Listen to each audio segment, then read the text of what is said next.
Bacaan dari Kitab Bilangan. Ketika umat Israel berangkat dari Gunung Hor, mereka berjalan ke arah laut Teberau untuk mengelilingi tanah Edom. Bangsa itu tidak dapat lagi menahan hati di tengah jalan.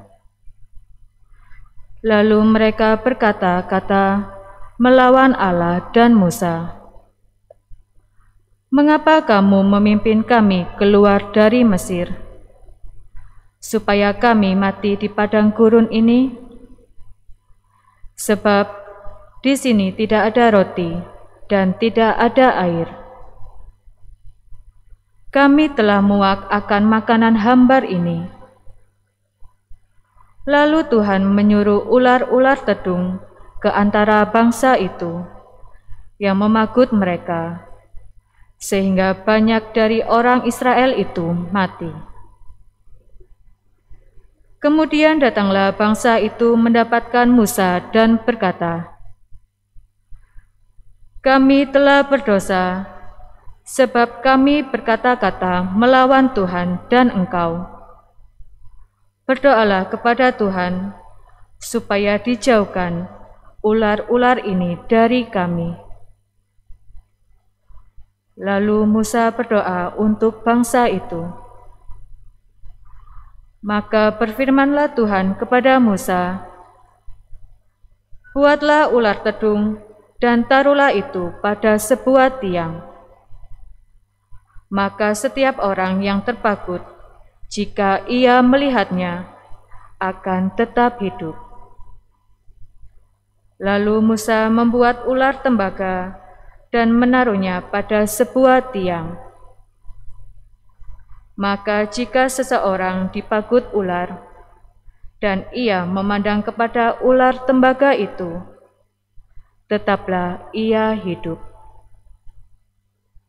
Demikianlah sabda Tuhan. Syukur kepada Allah. Mazmur tanggapan, refren. Tuhan, dengarkanlah doaku, dan biarlah teriakku minta tolong sampai kepadamu. Tuhan, dengarkanlah doaku, dan biarlah teriakku minta tolong sampai kepadamu. Tuhan, dengarkanlah doaku, dan biarlah teriakku minta tolong sampai kepadamu. Janganlah sembunyikan wajah-Mu terhadap aku pada hari aku tersesak. Sendengkanlah telinga-Mu kepadaku. Pada hari aku berseru, segeralah menjawab aku. Refren, Tuhan, dengarkanlah doaku, dan biarlah teriakku minta tolong sampai kepadamu. Maka bangsa-bangsa menjadi takut akan nama Tuhan, dan semua raja bumi menyegani kemuliaan-Mu.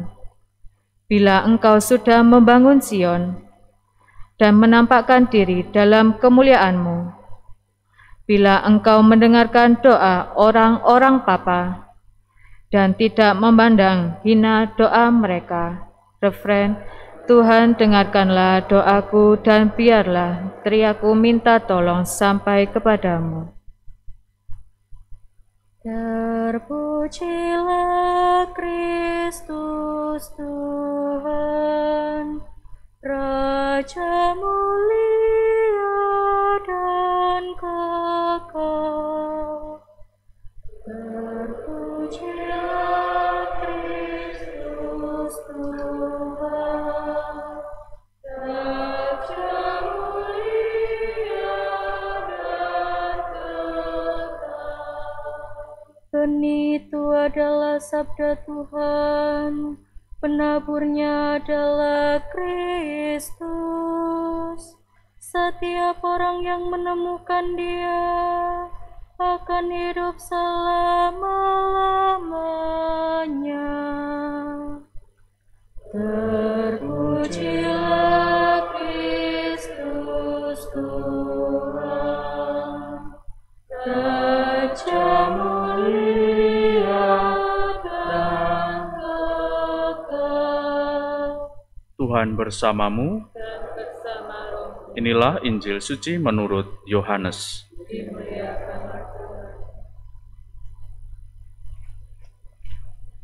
Sekali peristiwa Yesus berkata kepada orang banyak, "Aku akan pergi dan kamu akan mencari aku, tetapi kamu akan mati dalam dosamu.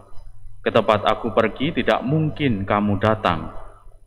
Maka kata orang-orang Yahudi itu, "Apakah ia mau bunuh diri? Dan karena itu dikatakannya, ke tempat aku pergi tidak mungkin kamu datang?"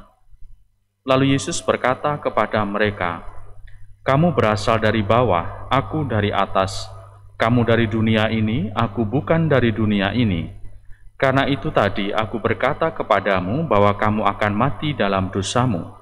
Sebab jikalau kamu tidak percaya bahwa akulah Dia, kamu akan mati dalam dosamu." Maka kata mereka kepadanya, "Siapakah engkau?" Jawab Yesus kepada mereka, "Apakah gunanya lagi aku berbicara dengan kamu? Banyak yang harus kukatakan dan kuhakimi tentang kamu. Akan tetapi Dia yang mengutus aku adalah benar, dan apa yang kudengar daripadanya, itulah yang kukatakan kepada dunia." Mereka tidak mengerti bahwa Ia berbicara kepada mereka tentang Bapa. Maka kata Yesus, "Apabila kamu telah meninggikan Anak Manusia, barulah kamu tahu bahwa akulah Dia, dan bahwa aku tidak berbuat apa-apa dari diriku sendiri, tetapi aku berbicara tentang hal-hal sebagaimana diajarkan Bapa kepadaku. Dan Ia yang telah mengutus aku menyertai aku. Ia tidak membiarkan aku sendiri, sebab aku senantiasa berbuat apa yang berkenan kepadanya." Setelah Yesus mengatakan semuanya itu, banyak orang percaya kepadanya. Demikianlah sabda Tuhan.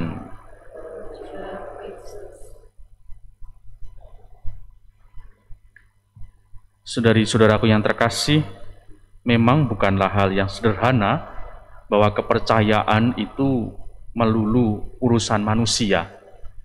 Kita paham betul bahwa iman atau anugerah kepercayaan itu juga berasal dari Allah sendiri. Namun demikian, kadang manusia tidak menyadari akan rahmat yang begitu besar.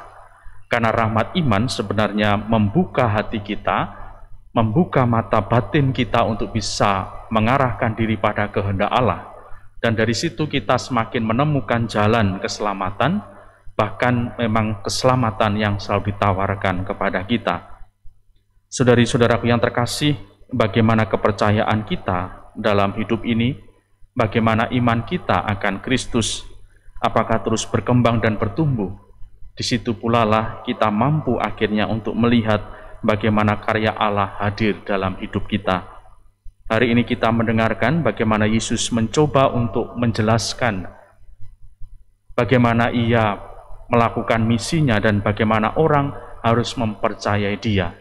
Maka semoga kita tidak terlalu sulit lagi seperti orang-orang pada zamannya, namun kita percaya dan mengembangkan kepercayaan itu dalam hidup, sehingga akhirnya kita menemukan bagaimana kepercayaan kita sungguh menjadi daya dalam hidup kita sehari-hari.